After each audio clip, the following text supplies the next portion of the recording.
Hello Dragonfly Swarm.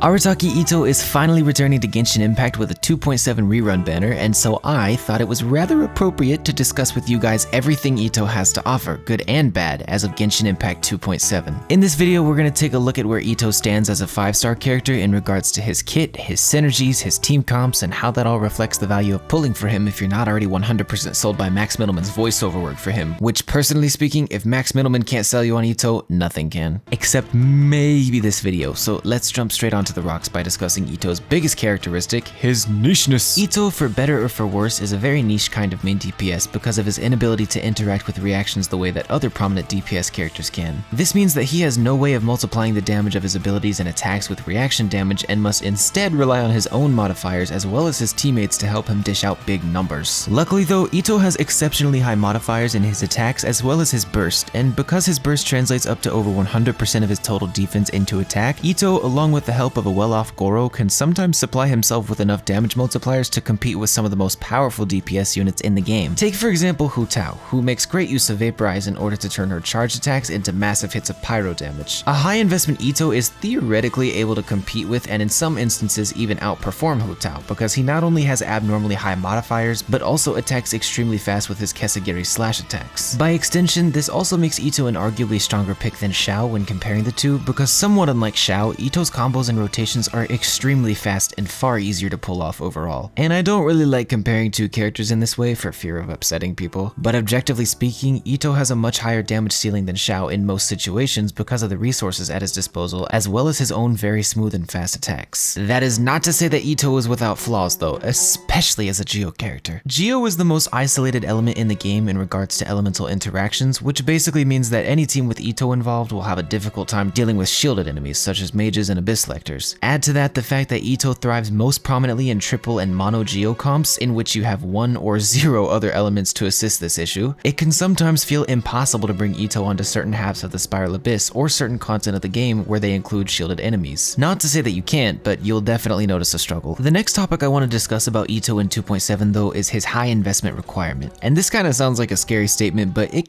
can be a good thing. You see, Itto is a hypercarry unit, meaning that rather than sharing the investment across multiple units in his team, namely like supports and stuff, he benefits much more from spending the majority of your resources on Itto exclusively. This quirk is intensified further because of Itto's very prominent defense scaling too. As a character whose damage almost exclusively comes from his defense, Itto benefits heavily from being fully leveled to 90. To further that, leveling his talents, namely his attacks and his bursts, will provide a noticeable boost to his damage because of the increased defense scaling and modifiers these abilities provide. Basically, in regards to resources, Itto requires quite a bit of investment to get going as a reliable DPS unit, but the more you put in, the better the results, exponentially so. However, his high investment cost does not stop with character resources. It also applies to his best teammates. The majority of Itto's best supports, or the ones he works the strongest with, are limited 5-stars, Zhongli and Albedo. And I'm not at all saying you can't play Itto without these two, but their interactions with Itto and his playstyle are pretty much impossible to replicate by substituting them with, for example, Ningguang and Geo Traveler. Therefore, if you don't have one or either of these two characters, you won't be able to fully maximize Itto's potential, but you can definitely come kinda comfortably close with the help of substitute units such as Diona, Ningguang, Geo Traveler, etc. But the reason this issue is so concerning is because with Itto, you are almost required to at least have 3 Geo units on your team, and it's all because the subject of my next topic, GOROU. GOROU is a 4-star Geo support that was very obviously designed to support Itto, because although you don't need GOROU in order to play Itto, his gameplay experience will be significantly enhanced if you do have GOROU on the team. I'm talking defense bonuses, interruption resistance, Geo damage bonuses, healing at C4, Geo crit damage bonuses at C6,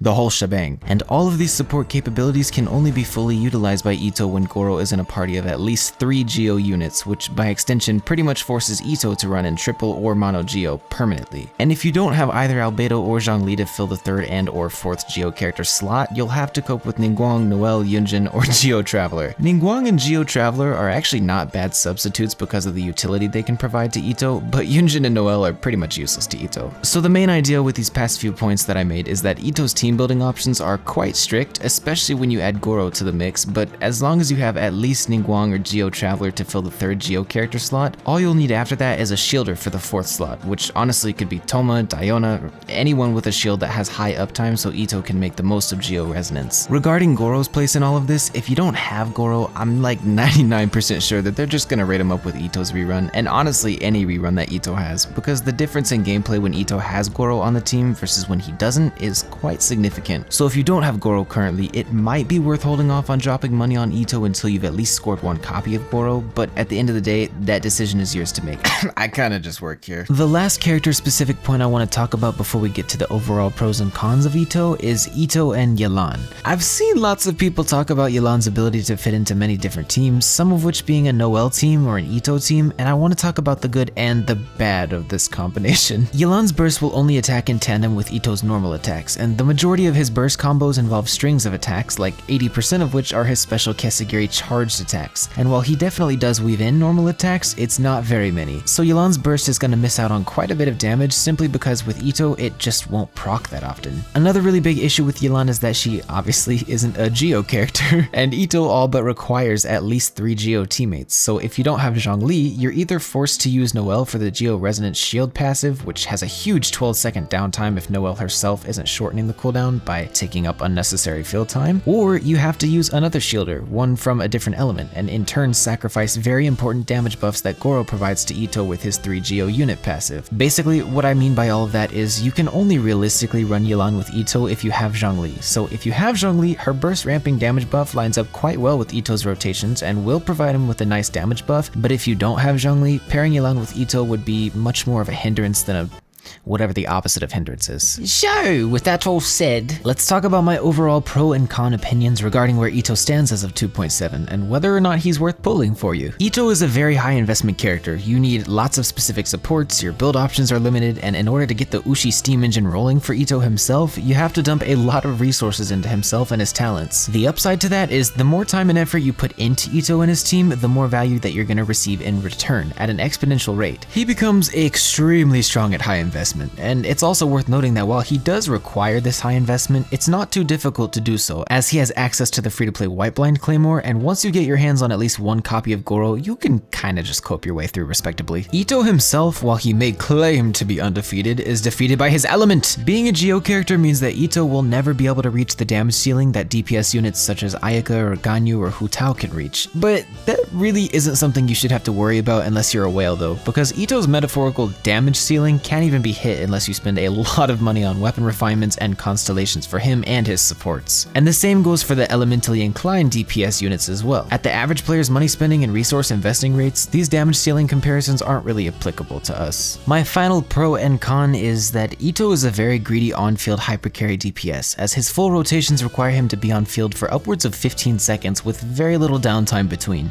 And as such, the pressure to perfect rotations and combos is much higher on Itto than with other less skill-expressive DPS characters. However, that can also be seen as a pro, because mechanically speaking, Itto is a pretty simple character to pick up, and yet he has a lot of possible on-field combos and rotations at his disposal to allow you a lot of on-the-fly leeway, wink, when going up against difficult content. And that about sums up all I wanted to say regarding the state of Itto in 2.7 Genshin Impact. He's a super fun character and is very, very strong, and I'm going to be playing him a lot these next few weeks for YouTube content, so I'm gonna enjoy it while it lasts. If this video helped you or you just generally enjoyed it, please like and subscribe to join Itto Nation. Also, join my Discord server because it's literally moderated by Ushi. Alright, I'm gonna go drown in Itto content. It's been real, Geo nerds.